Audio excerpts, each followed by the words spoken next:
Hi, good morning, everyone. In today's lecture, I'm going to talk about how to lose and, more importantly, how to keep the weight off successfully. There's a lot of confusing information out there, so my goal for this morning is to simplify dieting, whether you are motivated by aesthetic or health reasons. And whatever I'm sharing is not a medical advice, I am just sharing what has worked for me. And I, of course, recommend that if you start any new exercise or diet program, that you seek medical advice from your personal physician. First, let's actually go over how diets work. Whether you swear by intermittent fasting, various meal plans, Weight Watchers, Whole30, Keto, Atkins, clean eating, or whatever new diet is trending right now, understand that every diet works the same way. They put you in a caloric deficit by either restricting your food amount, this is how meal plans and Weight Watchers work, or restricting your window available to eat, this is how intermittent fasting works, or restricting your food choices, that's how paleo, keto, Atkins, and the Whole30 works.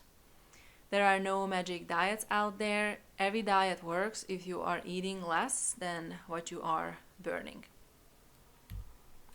And a lot of people make this mistake when they are first starting out. They start eating healthy, they start eating clean, however, they never actually lose any weight. Nutrient content matters, and there are studies out there that show that people who eat a very highly processed food, in general, they eat a lot more than people who eat unprocessed foods. If you are still overeating, you will not lose weight. You still must be aware of the energy values, as some foods can be very calorie dense. For example, let's just look at banana. Banana is high in carbs and nuts are super high in fat. They are both clean, they are both healthy, they're both unprocessed. However, if you overeat them, you may not lose weight, and worst case scenario, you can actually gain weight. In my opinion, food shouldn't be categorized as good or bad. Every food is good, and you should eat everything except, of course, if you have an allergy or if you have an intolerance. Your calories will determine whether you are gaining, maintaining, or losing weight. Your macros determine your body composition, and they are the ones that need to be adjusted according to your lifestyle and the sports you are playing. What are macros? Macros are the three categories of nutrients: the protein, the carbs, and the fat we are eating. Every food is some ratio of protein, carbs, and fats. 1 gram of fat is 9 calories. 1 gram of protein and 1 gram of carbs is 4 calories. And alcohol, even though it's not a macronutrient, it is high in calories. 1 gram is 7 calories. So if you are someone that drinks a lot or drinks frequently, you also have to keep track of how much you are drinking. So what is the simplest way to lose weight? In my opinion, what is least restrictive and what is most accurate is, guess what? You actually have to keep track how much you are eating, how many calories you are taking in a day. Counting your macros and counting your calories will, number one, within reason, allow you to eat whatever and whenever you want throughout the day, because remember that the portion sizes, the frequency, and the timing of your meals doesn't matter as long as you are not overeating for the day. Number two, you can eat your favorite foods. You don't have to limit yourself to the traditional diet stuff if you don't want to. Number three, counting your macros and counting your calories will help you to improve your understanding of nutrition and identify places where you can make improvements, where you can optimize your diet. And number 4, it helps you to bring awareness to portion sizes and teaches you to eat for your goals. This is especially important if you are an athlete. And in general, because this is a large topic on its own, if you are wanting to lose weight, or if you are someone that is suffering from binging and overeating, or if you go to the gym and if you lift weights, then you will benefit from eating more protein. And if you enjoy cardio, if you swim, bike, and run a lot, then you will benefit from eating more carbs. This is the most important part. When you first start out, I suggest that you start eating solid meals around your maintenance calories for 2 to 3 weeks. This will help you normalize your eating and help you learn portion control. And also, it will allow your body to get used to eating less. And actually, a lot of people start losing weight just by eating their maintenance calories because they've been eating a lot more before. And then starting week 3 and week 4, I suggest taking only 50, 100, 150 calories off of your maintenance. And I feel like this is the biggest mistake that people make, that they start out with a large deficit that they are not able to maintain. It happens very frequently that we spend the time calculating someone's calories and someone's macros, and let's just say it comes out to be, 2,200.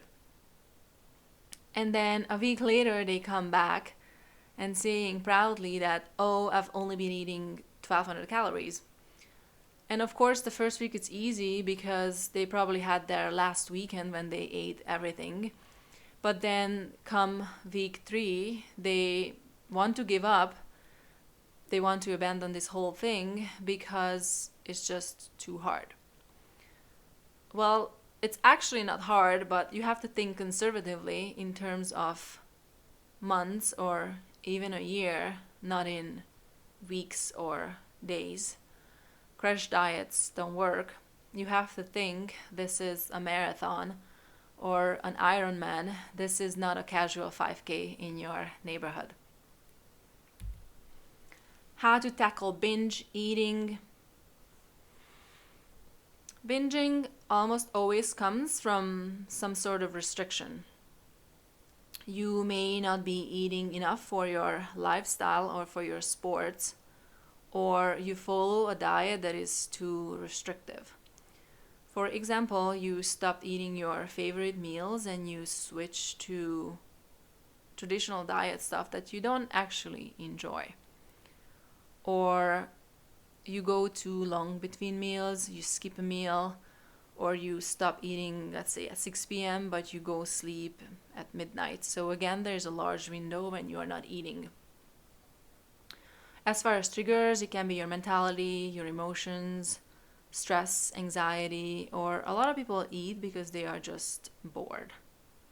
So how do you overcome binging?